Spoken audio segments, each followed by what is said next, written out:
Oh, good evening, Carol John shoppers. Yeah, that was good time. It's a countdown. That's what countdowns are for. I'm Ben. I'm here on Tuesday night to show you new comics and more. I'm with Andrea, I'm with John Shear, and I'm with Kyle. And we are stoked about comic books this week more than any other week. Kyle, Andrea, John Dudas, and I just got back from Pittsburgh. We're not that tired, actually. We did okay. We spent a whole weekend with a million retailers and other comic shoppers.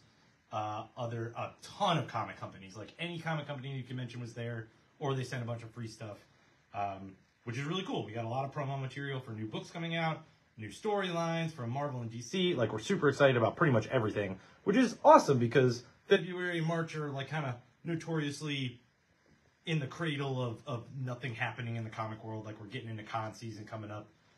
We're getting into like summer storylines and stuff. So it's a great time of year to have it. It revitalizes us.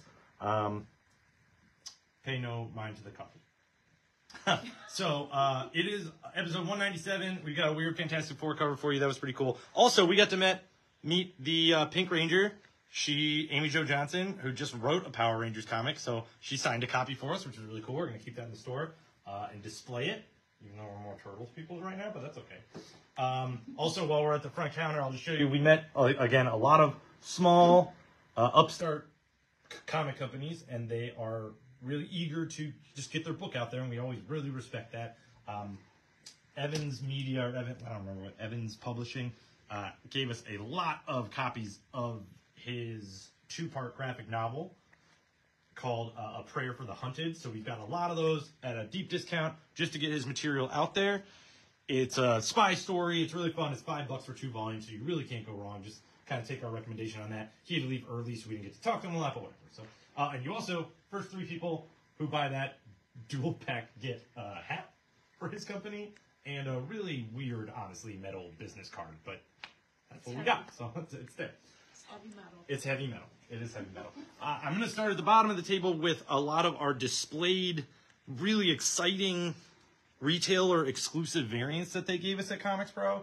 We've got to recoup money from sending 3 people out of town for a whole weekend, like, just to be blatantly honest with you. So we look up all these variants when we get them. Kyle will give you a good view of them, actually, while I'm talking. I'll describe a couple. But we, to recoup some money from our trip, we always look up these variants and see what people are gouging for them on eBay or whatever marketplace, insert name here. And we look up the price, and we always cut it either in half or drastically by at least like $10 or $15. We'd like to have them available in the store for you guys, and that's the plan. We don't want to sell them online. We don't do online sales. It's no fun. We have those that Kyle just showed you, and I'll go over in a second, and then a big old box of other really cool, either exclusive covers that weren't necessarily retailer covers, but that they had some to give us for being there, or graphic novels that have yet to come out or about to come out, or samples. No, we didn't put any samplers in there. Full graphic novels. It's just a lot of fun stuff that we don't always have in the shop, so we want to keep some flavor and variety in here. I'll go over a couple of these. We got Ultimate Spider-Man number 2 is a huge, Ultimate Spider-Man in general, huge hit. Number 2 is a great issue.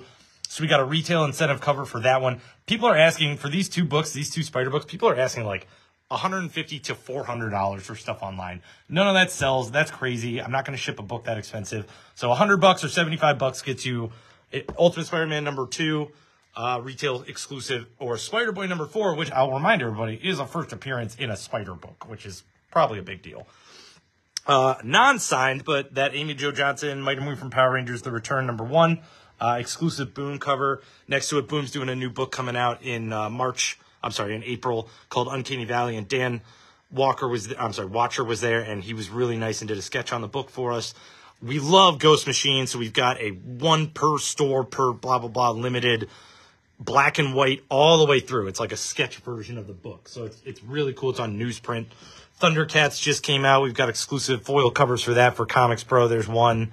Here's another one. They're both really awesome. Turtles number 146. That's a Kevin Eastman cover. It's in sketch, black and white. Pretty exclusive. I guess not. We were talking IDW, and Turtles are really hot right now with the new number 1 news. But, I mean, Turtles on issue number 150, so like pre-orders are kind of leveled off at that point. Everybody's reading it, reads it.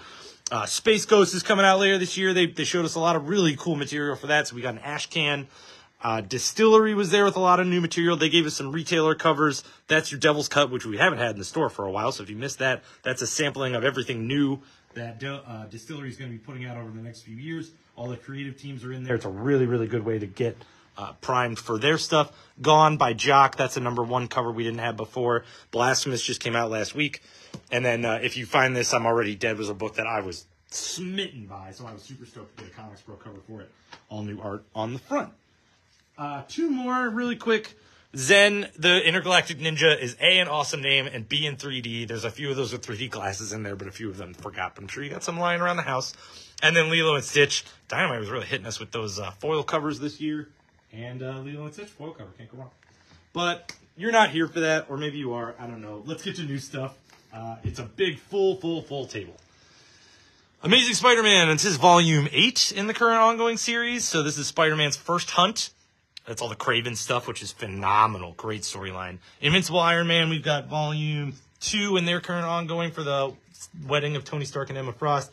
And we got Miles Morales, Spider-Man. This is Bad Blood. It's volume 2 in their ongoing. Also, Ultimate Spider-Man, Death of Omnibus. Some of the best Ultimate Comics material out there, period.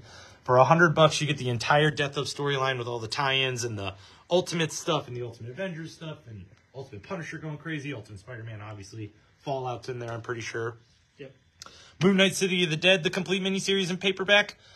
And then we got some reprints. Wolverine #41 is the first part of the Sabretooth War, which we have all been very turned on to. We were talking to people at ComicsPro about it too, and like it's just something that's revitalizing Wolverine for us for a little bit into the 40s here. Another book that we're all super into, even John Dudas, who like reads comics still. Avengers Twilight, #1 by Chip Zdarsky. Fantastic first issue. We'll get to the 3rd issue here in a second. Comes out this week. And then Thrawn, or Star Wars Thrawn Alliances, is a 5-issue miniseries featuring the Blue Man himself. We got a reprint to #1 of that, alongside issue #2 coming out this week. So that's brand new. You can pick that one up. We've got a few more on reorder in case you miss it. Then we've got the Uncanny X-Men Facsimile Edition for #268. That is an iconic cover. You've probably seen it everywhere. Thank you, Jim Lee. And a foil variant next to it. Then Power Pack #2 in their current miniseries is out. That'll be your cover A. And we've got a beautiful, colorful cover B. One more collected edition at the end of this row for Marvel is Star Wars Rise of the Sith Epic Collection Volume 1 with a whole bunch of material in there. And then star of the show for this week is Avengers Twilight #3, another truly phenomenal issue. Half of this book is jaw-dropping and gave me goosebumps. The other half is just plain old good in every way. So please catch up on Avengers Twilight. Take our rec on that one. It's a 5-issue miniseries, so it's super easy to start and finish. We've got cover A right there, cover B next to it, cover C, beautiful, love those. Cover D, a 1 in 25 variant to finish it off for that book. White Widow is on issue #4 of 5? Yes. 4 of 5, so that's a penultimate right there. But we're at an ultimate one. Punisher #4 is the wrap-up of this current Punisher series. They didn't tell us it was going to be a miniseries, so it was a surprise. But he's getting a jigsaw, and he's figuring out exactly what happened to his family, and it's completely wrapped up in this issue. So we'll see if he comes back for another one. Next to it, we've got a cover B, the Marvel 97 variant, and a 1 in 25. Immortal Thor took a little break from the Utgard story arc, but they're fully back into it now. Thor is in Utgard, and there's a lot of familiar and unfamiliar things going on. It's a great issue with great artwork. You've got cover B, the Marvel 97 variant. Cover C, I already know who's asking for it. I can see the screen. And then a 1 in 25 variant. This whole row kicks us off with Fall of the House of X tie-ins. So Cable is on issue #2. There's it's a little silly, but it's pretty fun with the gray gargoyle in this issue. I'm not gonna lie. It's fun. That's cover A. This is cover B, the Marvel Masterpieces cover. Cover C is your X-Men 97 cover. And we've got a 1 in 25 variant by George Perez. And then the Marvel Masterpieces all art cover is a 1 in 50. More Fall of the House of X with Dead X-Men #2 of 5 in this miniseries. So this is your cover A. Your cover B is the Marvel X-Men 97 variant. And 1 in 25, yeah, I see you guys. 1 in 25 is Dazzler, a Cleveland favorite, a fan favorite, and I'm sure this cover will not be here tomorrow or tonight or in a minute. She's drooling over it right now. The Invincible Iron Man, also a follow the House of X tie-in, so we're running with Emma Frost and Tony in this one. That's your cover A. You got cover B is your Marvel 97 variant, everybody's favorite armor. And then Emma Frost has her own armor on the 1 in 25 cover, which is pretty rad. I just realized the X on top of her helmet. Where? Oh, hey, for X-Men. 2 more Fall of the House of X's. We'll get to Wolverine number 44 is part 4 in the Sabretooth War. It's just as brutal as the first 3 parts. I'm telling you right now, you guys should be reading Wolverine. This is cover B, your Sabretooth variant, and then we got a 1 in 25 cover by Declan Shelby. Resurrection of Magneto is on issue number 2 of the miniseries. That'll be your cover A. We've got an X-Men 97 variant for cover B and a 1 in 25 next to it, where Magneto is clearly winning, even though he's dead. Gang War is over. Amazing Spider-Man number 44 is the last part in the Gang War, and there are some major hits and turnovers in this one. It's knockdown, drag out, fight in Central Park. It's continuing right from issue number 43. And it does wrap up Gang War in a nice little package and give you a little hint at Spider-Man to come. Yep. Oh, yeah. You know I did a good job when Sheer didn't have anything to add. Oh, no. My only ad is it's funny to see Danny Rand Iron Fist like whine and complain later on in the book. But that's why you read the tie-ins, people. Yes. Next to it, we got cover B. It's Marcos Martin doing a Peter Parker verse variant. And then you've got cover C with Rocket Racer. Rocket Racer. Sure loves Rocket Racer. Miles Morales, number 17, finished up its Gang War stuff last issue. So this is part 1 of a new storyline featuring one of Miles' new villains. You got cover B right here. And then 1 in 25 variant. Beautiful, actually. Like, really cool. Big Row, number 1. For me, I'm a huge Spider-Punk fan. So Spider-Punk's got a new number 1. The miniseries is called Arms Race. It's by Cody Ziegler. It picks up pretty much where the last miniseries left off. I'll look this cover because I like carrying these one. Picks up right where the last miniseries left off. So Spider-Punk has a team of anarchy-themed superheroes. Daredevil is on it. Captain America or Captain Anarchy is on it. You've got a Riri Williams. They introduced this world or Earth 138's Wakanda into this issue and world of Spider-Punk, and it's well written. Cody Ziegler got hired for a reason, and he's gonna kill it on this book. So stoked about that. The first cover here was cover A. The cover I was holding up is cover B. It's Carrie Andrews doing a variant. We got cover C, the Window Shades cover. Cover D by Oliver Coipel. And we've got a spiffy, shiny, that I didn't label, Spider-Punk cover. And then the 1 in 25 by Maria Wolf, which is very rad. So many stickers on that guitar. Is there Deadpool? No, I'll look later. Carnage is on issue number 4. I didn't read it. I don't think anyone else did. Well, I can see that. But no, like legit, like it's all throughout the book. Oh, okay. Yeah. Cool. All right. I'm glad someone caught him. And then another big number 1. We got What If Venom. It's a 5-issue miniseries. If you're looking closely at this cover A, this is what each issue is going to tackle. We've got What If She-Hulk in issue number 1. We're going to have What If Venom and Wolverine in number 2. I'm guessing they're going to go clockwise. So we'll get Doctor Strange, Loki, and Moon Knight. It's going to be a heck of a 5-issue miniseries. They pulled a couple punches in this one with the She-Hulk, but I think they were just kind of easing into their story of getting Venom reintroduced in this What If world.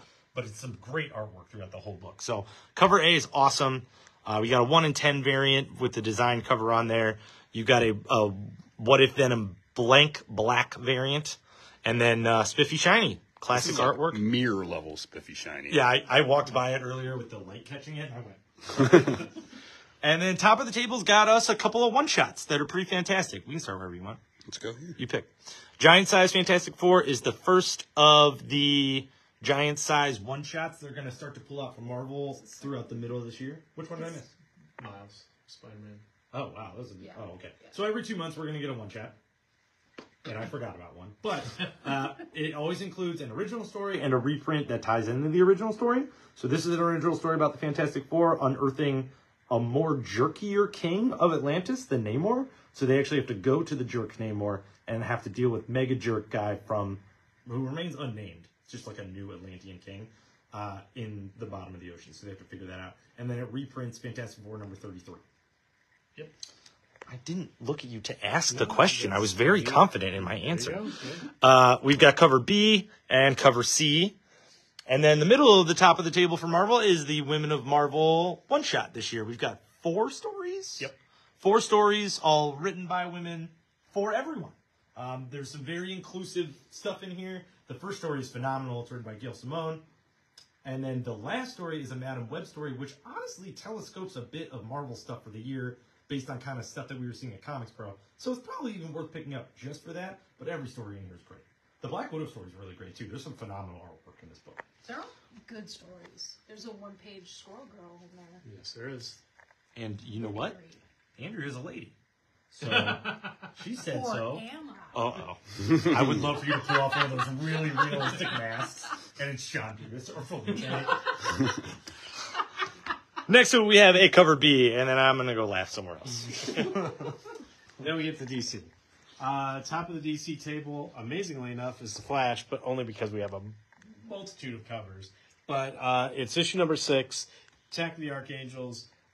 This is going to be a theme throughout DC.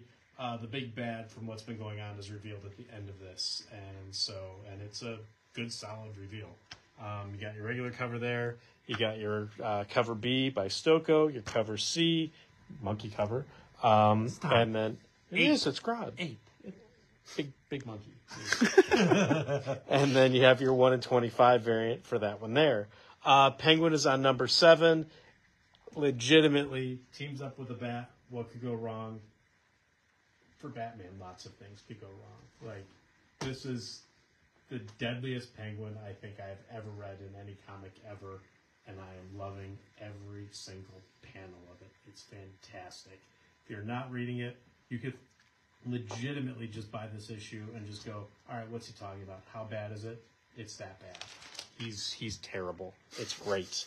So just regular cover for that there. Amazon's Attack, penultimate issue. Not going to do it. But again, again. What's happening in the book, Josh? Here, I don't read it. Oh, the Amazons. I think they're attacking and getting attacked. Oh, good. Yes. I wouldn't read it if they were also getting attacked. Right. But as with Flash, you find out who the big bad is in this one as well. So this is the penultimate issue. They're finally laying it out. Green Arrow number 9. Green Arrow is teaming up with Amanda Waller, and it's not good for either one of them. But it is moving the book forward in the best way because they've just announced it's going to be an ongoing series, and I'm very happy about that because it's very, very good. So regular cover there, and the 1 in 25 Black Canary variant for that there. Power Girl number 6. College students are missing all across the metropolis, and so Power Girl and Supergirl are teaming up to figure out what's going on. Regular cover there, and then the cover B is the Snow variant. So we got that one there. Detective Comics is on number 1082. Yeah, it's Snow variant. And honestly, the coolest thing about this is Federighi's doing the interiors, and it's very, very spiffy and cool. We got the regular cover there. We got the cover B variant, the 1 in 25 variant, and then a 1 in 50 variant that manages to look less busy in black and white than it does in color. The Harley Quinn number 37 is lots of Harleys, lots of universes, lots of artists. Kelly Jones does some art.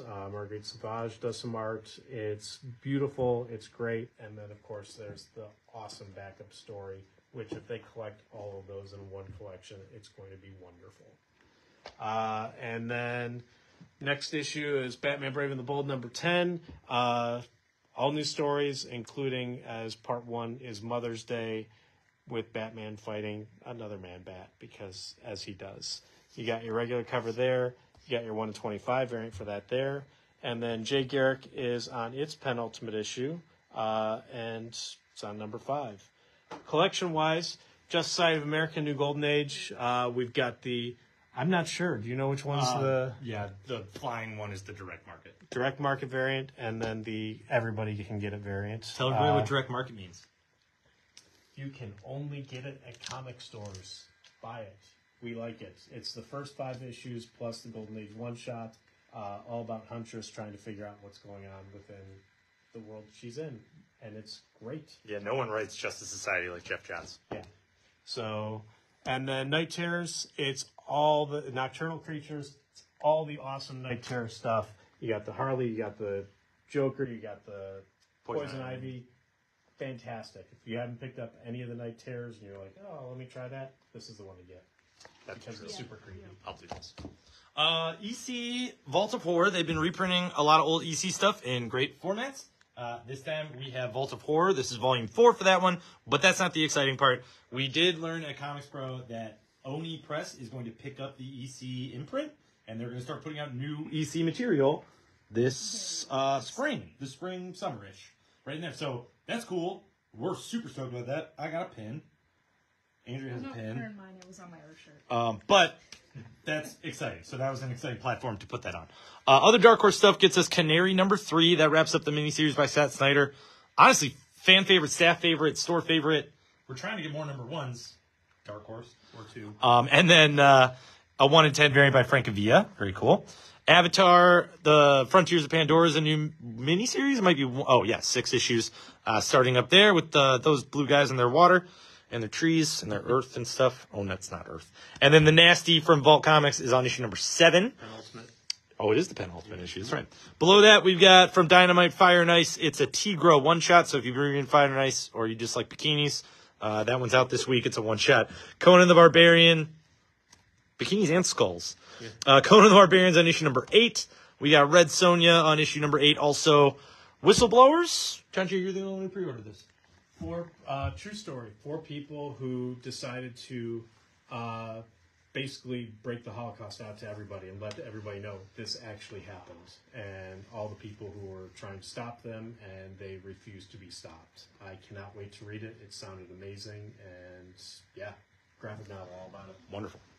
Next to it, we've got a Gun Honey story, Heatseeker. That was the miniseries they just wrapped up at the end of last year. And then Dune. I hear there's a movie out. This is volume 2 in their ongoing saga from Boom in hardcover. Then we've got Harry Tubman Demon Slayer. That's on number 6. Dungeons and Dragons with the Saturday Morning Adventures on number 2 for their second series. Godzilla War for Humanity is on issue number 4. Rare Flavors is on issue number 4 also. Power Rangers on issue number 117. And we've got the first volume in the Ranger Academy miniseries out for them, too, in a nice, handy-dandy format. Then it's the most exciting thing on the table. Yes! Yes. Beneath the Trees, Where Nobody Sees is probably our favorite miniseries of all time, ever, period. In all my lifetimes, really. It's fantastic. It's really an elevator pitch for it. It's Richard Scarry artwork of cute, cuddly animals meets Silence of the Lambs. Like, there's a methodical serial killing element to this story, and it's told very well and very, very paced in the perfect way. This is issue number 1. We went big on it because we love this book. Like, we will hand this book to you in every way, shape, and form. It's got a beautiful cover that makes so much poetic sense when you crack the book. It has the most vanilla quote at the bottom of it.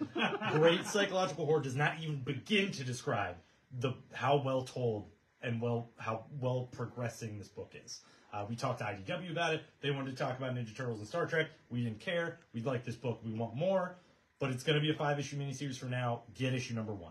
For sure. Get issue number 1. So we've got plenty of that one there. Please buy it. Why would they want to talk about Star Trek? Because that's their new... Why would they want to talk about Ninja Turtles? It's not like, there's like some big new thing. Don't. We're selling comics right now. We've got Image on this side of the table this week, so whoa. Yeah, write us letters about it. Duke is on number 3 of 5. It continues to be fantastic, tie into the Energon universe. That is another one that we'll happily sell you at all times. There's some crazy stuff going on in this issue. Oh, yeah. In the best way possible. Oh, yeah. Oh, yeah. We got a 1 in 10 variant for Duke. Oh, it's awesome. And then a 1 in 50 where, you got Major Blood in the issue, and he's on the cover. World Tree's on number 8. Oh, it's so gross. And then we've got a cover B, which is great. And then 1 in 10 variants available for that one. Below it, we've got a collected edition for Radiant Black. They're on volume 5. Savage Dragons on number 268, and we've got the retro cover available for that one. Next to it, Phantom Road is on issue number 9. Radiant Black single issues are on issue number 28. This is the Catalyst War Part 6. So we've got cover A and cover A and a half. I think they connect. Sweet. And then New Burn is on issue number 15. It's a great detective story. If you guys haven't checked that one out, ask me or John Shear about it. Undiscovered Countries on number 28. Monstrous is on number 49. We've got Ice Cream Man on issue number 38 for their ongoing. Zoe Thorogood is on a hack slash story. Back to School. They're on issue number 3 of the miniseries. Terror Wars on number 9. Excuse me. And then Eden Woods on number 5. Another big reprint this week. Moon Man from Image. One of our favorite news stories. They've only had one issue out so far, so you read this, you're caught up. It's a Cleveland-centric story. It's co-written by Kid Cudi. It's got great sci-fi elements to it. Awesome psychological artwork. It's got a good vibe, and it's not like a hip-hop driven vibe. It's a comic book story, like superhero vibe, honestly. Really great books. We've got plenty of those. There's a new previews this week, which is cool, featuring that new Space Ghost. We brought back a couple pieces of merch from ComicsPro. These really fun cloth bags we had last year, but they are onomatopoeia'd. Yes. Yep. And they are going to start producing, and we're not going to carry comic book pre-made bags and boards. So this is, what, 20? 50 bags and boards where the boards are in the bags, because we can't do that on our own. Below that, we've got a really great, beautiful, oversized hardcover in the all-ages section of Mickey's Craziest Adventures. So that's a bunch of reprints of classic stuff. Sonic sticker and activity book to tie in with the Netflix show. We've got a new issue of My Little Pony Kenbucky Roller Derby. That's on number 2. Hilo has a new volume thanks to Judd Winnick. This is The Rise of the Cat. And what do you know? Next to it, a new volume of Cat Gamer. Marvelverse continues their reprints with a whole bunch of classic Mary Jane stuff for young adult readers. And then we all restocked Deadpool and Wolverine, the Marvelverse volume. Why is that? Why? Yeah. Why? YA is why. It's a young adult, safe and friendly Wolverine and Deadpool reprints. They are all fantastic. I can vouch because I own them all. But the movie's coming out. I don't know if you all knew that. We have previews for it. We have trailers for it. We have everything new coming out. But this is safe for your children instead of all the other stabby stuff that's available. New Bluey. We got Butterflies. And then Mad Libs. I just realized there's no butterflies on the front. Anyway. I think it's like what you do with your kids' butterflies when you blow their tummy. Yeah, my kids don't do that. You don't have any kids? That's right. Oh, okay. And Mad Libs. That was a wonderful issue. We could have had that conversation off camera. Mad Libs, we got Sonic Mad Libs and Peanuts Mad Libs. They are a set of 3 Mad Libs, which is super fun. So you get a bunch of material. I forgot something. I didn't. We do have previews also this week, along with the sale of big previews. We have Marvel and DC previews and IDW previews to give away while we have them. So if you stop in the shop this week, you will know what's coming up in April. April? May. April. May. A little bit of both. Yeah. But that's it. Thank you for sticking with us. I have one more thing I want to say. Thank you for watching our videos. John told us that a lot of people came up to him at ComicsPro and said they enjoy our videos. So thank you for that, all of you that watch.